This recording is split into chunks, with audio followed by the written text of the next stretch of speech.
स्वागत है आप सभी दोस्तों का आपके अपने YouTube चैनल शिक्षांचल में। दोस्तों आज हम लोग आ चुके हैं प्रोनाउन यानी पार्ट्स ऑफ स्पीच के सीरीज में प्रोनाउन वाले दूसरे वीडियो पर।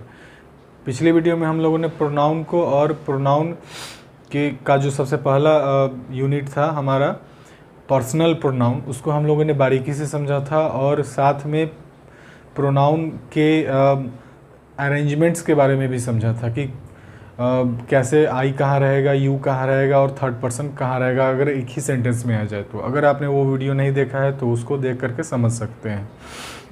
आज हम लोग बात करेंगे बाकी के जो बचे हुए प्रोनाउन हैं उन सबको कोशिश करेंगे कि आज ही के वीडियो में हम लोग इसको कवर कर लें। तो अंत तक बने रहेंगे और बिना देर किए हुए शुरू करते हैं आज का वीडियो। दूसरे नंबर पर आता है रिफ्लेक्सिव प्रोनाउन। पहले नंबर की हम लोग चर्चा कर चुके हैं। तो रिफ्लेक्सिव प्रोनाउन का कुछ मतलब टाइप मैंने लिखा कि कौन कौन से वर्ड आपके रिफ्लेक्सिव प्रोनाउन होते हैं, और पहले नंबर की चर्चा हम लोग पिछले वीडियो में कर चुके हैं। तो myself, yourself, himself, herself, yourselves. ध्यान रखेंगे कि जब प्लूरल हो तो सेल्फ्स हो जाता है। सेल्फ सिंगुलर के लिए SELF, और जब ये जैसे ही वो प्लूरल के लिए यूज होगा SELVES हो जाएगा। Ourselves, themselves, itself, ये सिंगुलर के लिए है। अब इसको समझने के लिए आप इसको ऐसे समझेंगे कि रिफ्लेक्सिव प्रोनाउन वैसे प्रोनाउन होते हैं जो सब्जेक्ट पर उसका प्रभाव पड़ता है, यानी वो जो भी काम करता है उसका इफेक्ट सब्जेक्ट खुद उसको रिसीव करने के लिए होता है। जैसे पहले एग्जांपल से समझेंगे, मुकेश र्यून्ड हिमसेल्फ। मुकेश ने बर्बाद किया, किसको किया? हिमसेल्फ, यानी वो खुद को ही। यानी ये र्यून्ड का वर्ब का जो असर है वो खुद सब्जेक्ट पे आ रहा है, यानी जो करता है उसके द्वारा जो कर्म किया जा रहा है उसका प्रभाव खुद कर्ता पर ही आ रहा है। तो ऐसे वाक्यों को हम ऐसे वर्ड जब आपके सेंटेंस में यूज होंगे तो आप समझ लेंगे कि ये रिफ्लेक्सिव प्रोनाउन का उदाहरण है। We can help ourselves, यहाँ पर जो ये एक्शन होगा हेल्प का, इसका असर सब्जेक्ट पर ही पड़ेगा। हम लोग अपनी मदद कर सकते हैं। I saw myself in the mirror, यहाँ पर देखने का काम हो रहा है लेकिन इसका असर खुद आई पर ही पड़ रहा है। तो इस तीनों वाक्य में himself, ourselves, myself, ये सारे आपके रिफ्लेक्सिव प्रोनाउन कहे जाएंगे। और इसी से मिलता जुलता आपका होता है इम्फैटिक प्रोनाउन, लेकिन दोनों में अंतर होता है। क्या अंतर होता है एग्जाम्पल से समझेंगे। ही हिमसेल्फ डिड इट, ये किसी भी सेंटेंस में किसी भी नाउन या प्रोनाउन पे जोर देने के लिए किया जाता है, यानी इसमें जो एक्शन हो रहा है वो उसका असर ही पर नहीं पड़ रहा है, लेकिन ही को जोर दे करके मतलब बताया जा रहा है कि वो ये काम उसी के द्वारा मतलब ही किया गया।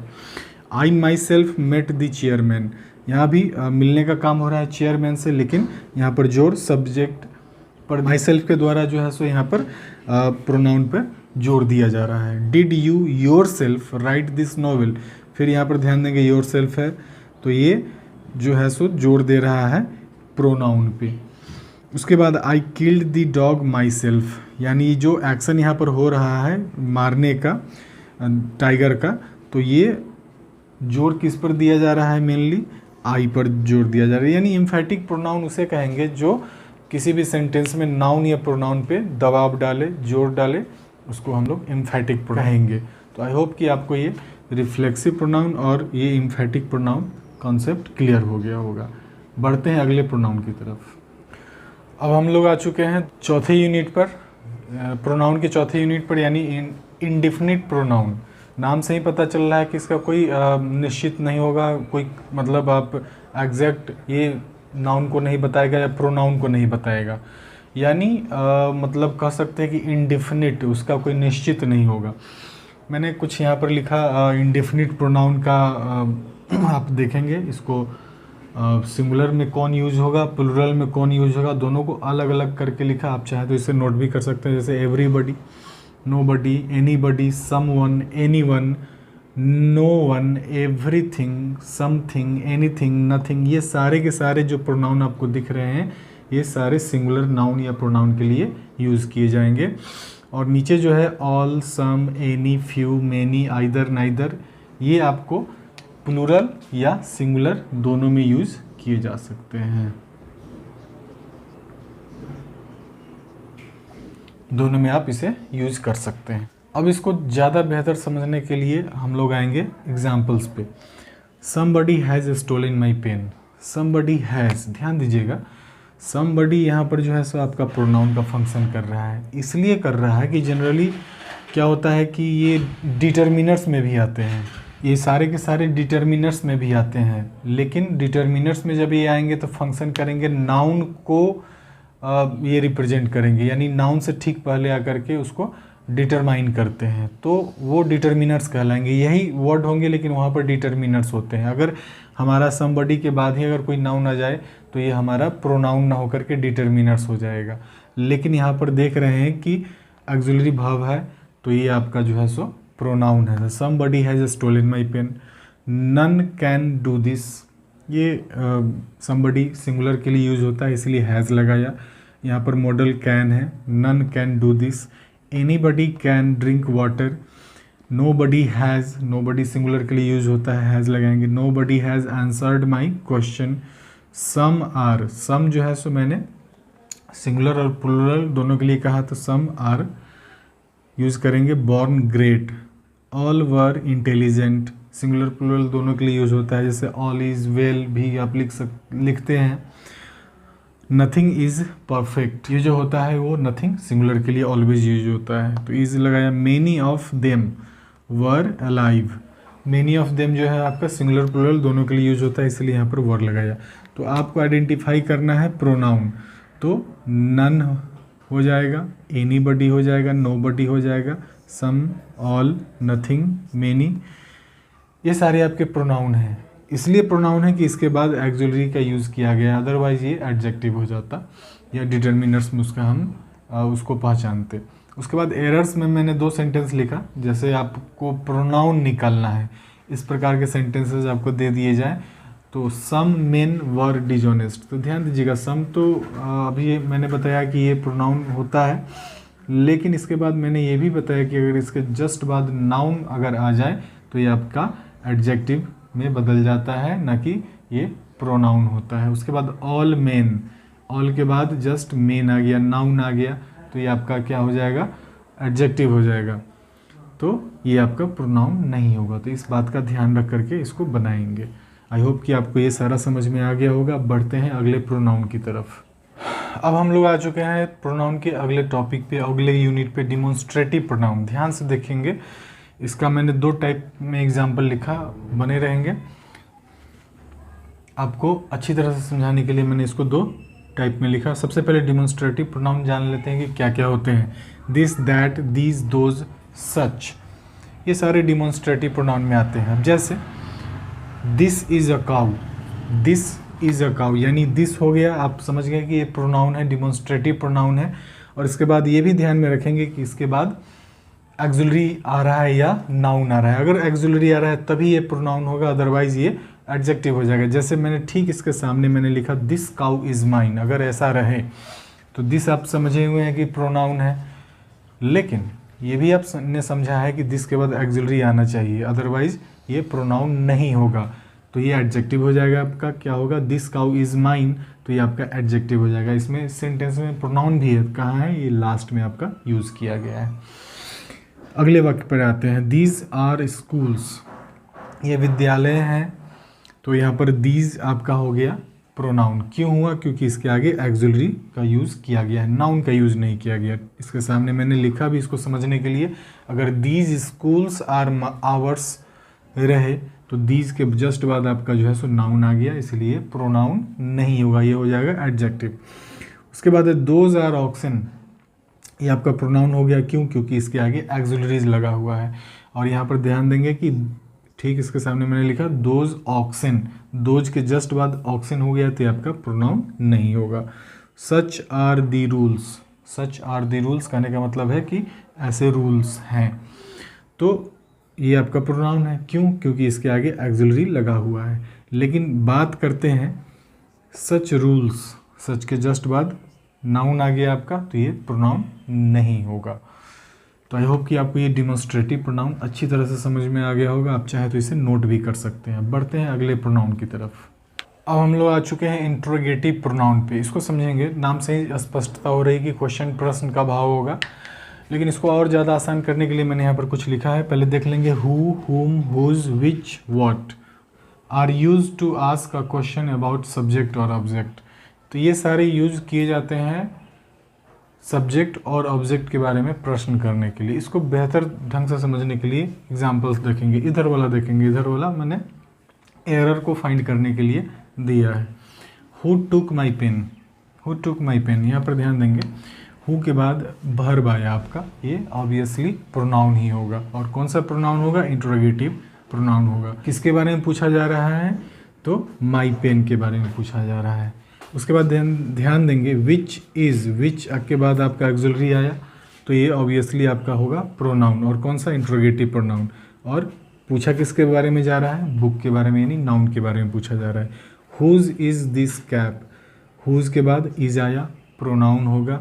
कौन सा? इंट्रोगेटिव। और किसके बारे में पूछा जा रहा है? कैप के बारे में पूछा जा रहा है। व्हाट मेड, व्हाट के बाद मेड आया, यानी ये भाव है और ये नाउन नहीं आया, तो स्वाभाविक सी बात है कि ये प्रोनाउन होगा। अगर यहाँ पर नाउन आ जाता तो ये एडजेक्टिव हो जाता, इंट्रोगेटिव एडजेक्टिव हो जाता, लेकिन यहाँ पर नाउन नहीं है तो ये प्रोनाउन ही होगा। और यू लाफ, यानी यू के बारे में पूछा जा रहा है। आई होप कि आपको ये इंट्रोगेटिव प्रोनाउन समझ में आ गया होगा। अगर आपको एक्सरसाइज में दिया जाए कि ऐसे सेंटेंस दे दिए जाएं आपको कि आपको फाइंड आउट करना है कि पार्ट्स ऑफ स्पीच का क्या क्या उसमें लगा हुआ है, तो अगर आपको देखते हैं विच आँख मूंद करके काम करना शुरू कर देते हैं तो गलत हो जाएंगे, क्योंकि विच के बाद हमको देखना होता है कि वर्ब, ऑक्सिलरी वर्ब यूज़ है कि नहीं। तो मूवी है, मूवी यहाँ पर नाउन है, तो which movie is your favourite, तो यहाँ पर जो है सो आपका ये आपका हो गया एडजेक्टिव, इंट्रोगेटिव एडजेक्टिव हो गया, ये आपका प्रोनाउन नहीं हुआ। हुज बुक इज़ दिस, तो हुज के बाद क्या आया? बुक आया, ये आपका एडजेक्टिव हो जाएगा, प्रोनाउन नहीं होगा। हुज नेम, नाउन आ गया, ये आपका क्या होगा? एडजेक्टिव होगा, प्रोनाउन नहीं होगा। तो इन बातों का ध्यान रखते हुए हम इसको, कहीं भी एक्सरसाइज होगा, मिलेगा, एरर फाइंड आउट करना होगा तो हम लोग आसानी से कर लेंगे। आई होप कि आपको ये इंट्रोगेटिव प्रोनाउन समझ में आ गया होगा। बढ़ते हैं अगले प्रोनाउन की तरफ। अब हम लोग प्रोनाउन चैप्टर में आ चुके हैं रिलेटिव प्रोनाउन पे। इसको हम लोग समझेंगे कि रिलेटिव प्रोनाउन होते कैसे हैं और कैसे फंक्शन करते हैं प्रोनाउन के रूप में किसी भी सेंटेंस में। होते क्या है सबसे पहले ये जान लीजिए। Who, whom, whose, which, that, where, when. तो आपको लग रहा होगा कि ये इंट्रोगेटिव वर्ड है, फिर ये रिलेटिव कैसे हो गए। यहाँ पर ये क्वेश्चन उत्पन्न नहीं करेंगे, ये जो है क्वेश्चन का भाव वाक्य में आने ही नहीं देंगे। इन संबंध बताने के लिए इनका यूज़ किया जा रहा है। यहाँ पर संबंध कैसा बताने के लिए? मेन क्लाउज को रिलेटिव क्लाउज से जुड़ने में इनका यूज होता है, यानी ये सारे के सारे कंजंक्शन है, ये आप समझ लेंगे। ये क्वेश्चन वर्ड नहीं है, WH वाले क्वेश्चन वाले वर्ड नहीं है। उससे पहले, आगे बढ़ने से पहले एक चीज़ जानना आपके लिए ज़रूरी है। हु, हुम, हुज, इन तीनों का जो यूज होता है ये आपका किसके लिए होता है? एकदम नोट कर लेंगे इस चीज़ को, जिससे कि कभी आपको गलत नहीं होगा। व्यक्ति, जिसको पर्सन कहा जाता है, उसके लिए यूज किया जाता है। किसका? Who, whom, whose. उसके बाद विच पे आते हैं, जानवर या कोई भी वस्तु के लिए इसका इस्तेमाल किया जाता है विच का। एनिमल और थिंग, कोई भी वस्तु के लिए। दैट का यूज़ जो है सो व्यक्ति, वस्तु, जानवर, यानी दैट का यूज़ आप तीनों के लिए कर सकते हैं। पर्सन के लिए भी कर सकते हैं, थिंग के लिए भी कर सकते हैं और एनिमल के लिए भी कर सकते हैं। उसके बाद वेयर, WHERE, वेयर का यूज़ आप प्लेस के लिए करेंगे, जिसको हम स्थान भी कहते हैं। व्हेन आता है, व्हेन का यूज़ आप करेंगे समय के लिए, जिसे हम टाइम कहते हैं। ये आपका क्लियर हो चुका होगा, मुझे उम्मीद है। अब मैंने लिखा मेन क्लाउज को रिलेटिव क्लाउज से जोड़ने में इन सारे रिलेटिव प्रोनाउन का यूज़ किया जाता है। तो एग्जाम्पल पर इससे ज़्यादा स्पष्टता आएगी। The leader who came to our school is my friend. तो आपका the leader is my friend ये आपका मेन क्लाउज होगी। तो यहाँ पर आप देख रहे हैं कि हु का जो यूज किया गया है ये आपका संबंध जोड़ रहा है मेन क्लाउज से रिलेटिव क्लाउज में। क्लाउज पर मैं वीडियो बनाऊंगा जिससे कि आपको क्लाउज का कॉन्सेप्ट क्लियर हो जाएगा। अगर आपका कॉन्सेप्ट क्लियर है तो आपको समझ में आ रहा होगा। उसके बाद है the girl whom you met at the station is my student, तो whom यहाँ पर हो गया आपका relative clause. The girl is my student, ये आपका मेन क्लाउज है। हम लोग पढ़ेंगे, अभी क्लाउज की चर्चा नहीं करेंगे, नहीं तो कन्फ्यूजन आ जाएगी। अगले वीडियो में आप क्लाउज को सेपरेटली आप समझेंगे। द गर्ल, तो यहाँ पर ये मेन समझना है कि ये संबंध बताने का काम कर रहा है। और उसके बाद क्या है, एक और चीज़ समझना है कि इन सारे वर्ड के बाद जो है सो वर्ब आ रहे हैं, नाउन नहीं आना चाहिए। होम के बाद भी नाउन नहीं है। दिस इज़ द पेन विच आई, विच के बाद क्या है, आई है, तो ये आपका प्रोनाउन हो गया और ये संबंध बताने का काम कर रहा है कि ये वही पेन है, ये वही कलम है जिसे मैंने कल ख़रीदा था। तो आई होप कि आपको ये रिलेटिव प्रोनाउन का कॉन्सेप्ट समझ में आ गया होगा। ये क्वेश्चन नहीं उत्पन्न करेंगे, ये संबंध जोड़ने का काम करेंगे। कंजंक्शंस होते हैं, कैसे कैसे यूज होंगे, किसका यूज़ कहाँ होगा, कैसे होगा, ये आपको क्लियर हो गया होगा। बढ़ते हैं अगले प्रोनाउन की तरफ। दोस्तों, प्रोनाउन की वीडियो में अब हम लोग लास्ट यूनिट पे आ चुके हैं, इसको समझ लेंगे। रेसिप्रोकल प्रोनाउन, इसका यूज बहुत ज़्यादा नहीं है, इसलिए इन शॉर्ट आप समझ जाएंगे बहुत ही जल्दी। ईच अदर, वन अनदर, ये आपके होते हैं रेसिप्रोकल प्रोनाउन। ये mainly mutual combination, mutual understanding को ये बताता है। जैसे both the friends help each other, यानी यहाँ पर ईच अदर जो हो गया, ये दोनों के बीच के जो दोनों जो दोस्त हैं उसके बीच के कॉम्बिनेशन को ये बता रहा है कि दोनों जो है सो एक दूसरे की मदद करते हैं। We should not cheat each other, we है, एक दो भी हो सकते हैं, तीन भी हो सकते हैं। तो ये उन लोगों की जो अपनी अंडरस्टैंडिंग है, म्यूचुअल अंडरस्टैंडिंग जो होती है कि हम लोगों को क्या नहीं करना चाहिए, ठगना नहीं चाहिए, धोखा नहीं देनी चाहिए। तो ये आपके हो गए रेसिप्रोकल प्रोनाउन, इतना ही होता है। उसके बाद इंट्रोडक्टरी प्रोनाउन को भी थोड़ा समझ लेते हैं। ये डमी, इसको डमी भी कहा जाता है, दिखावटी प्रोनाउन होता है। इसका कोई एग्जैक्ट कुछ होता नहीं, बस सेंटेंस को स्टार्ट कराने के लिए समझ लीजिए कि स्टार्टर है ये, मतलब स्टार्ट करवाता है, वो वाला प्रोनाउन है। जैसे इसमें क्या क्या होते हैं, इट, देयर, मैंने इस पर सेपरेट वीडियो भी बना रखा है, इंट्रोडक्टरी इट और देयर पर, आप चाहें तो उसको बढ़िया से समझ सकते हैं। फिलहाल आते हैं प्रोनाउन के सेंस में कैसे यूज होगा ये। There was a king, there क्या है, प्रोनाउन है। क्यों प्रोनाउन है, क्योंकि यहाँ पर ऑक्सिलरी वर्ब का यूज़ किया गया है। अब there was a king, there को आप आइडेंटिफाई नहीं कर सकते कि कहाँ के देयर की बात की जा रही है, लेकिन है तो ये प्रोनाउन ही। उसके बाद it was very cold yesterday, it was very cold yesterday, ठीक है, कल तो समझ गए कि यहाँ बहुत ठंडा था, लेकिन इट का क्या, तो इट का यही है कि ये वाक्य को स्टार्ट करने में मदद करता है और है प्रोनाउन। फिर उसके बाद देयर इज़ अ कॉलेज, एक कॉलेज है, एक कॉलेज है, लेकिन देयर कहाँ, देयर कुछ आपको एग्जैक्ट नहीं पता चलेगा, लेकिन ये ज़रूर निश्चित है कि ये सेंटेंस को स्टार्ट करवा रहा है और ये आपका जो है सो ये प्रोनाउन है, क्योंकि सभी के बाद जो है सो ऑक्सिलरी का यूज़ किया गया है। तो ये आपके हो गए इंट्रोडक्टरी प्रोनाउन, यानी डमी प्रोनाउन, जिसको हम दिखावटी प्रोनाउन कहते हैं, इसका कुछ फिक्स नहीं होता है। तो आई होप कि आपको ये प्रोनाउन चैप्टर पूरा समझ में आ गया होगा। उम्मीद है साथियों कि हर वीडियो की तरह ये वीडियो भी आपको बहुत पसंद आया होगा, आपके लिए यूजफुल साबित हुआ होगा। तो प्लीज़ एक लाइक कर दें वीडियो को, शेयर भी करें जिनको ज़रूरत है, और अभी तक चैनल को सब्सक्राइब नहीं किया आपने तो प्लीज़ सब्सक्राइब कर दें, बेल आइकन भी प्रेस करें, जिससे कि हर रोज़ आने वाले यूज़फुल वीडियो का नोटिफिकेशन आपको आसानी से मिल सके। तो बहुत बहुत धन्यवाद आप सभी का पूरा वीडियो देखने के लिए। मिलते हैं अगले वीडियो में।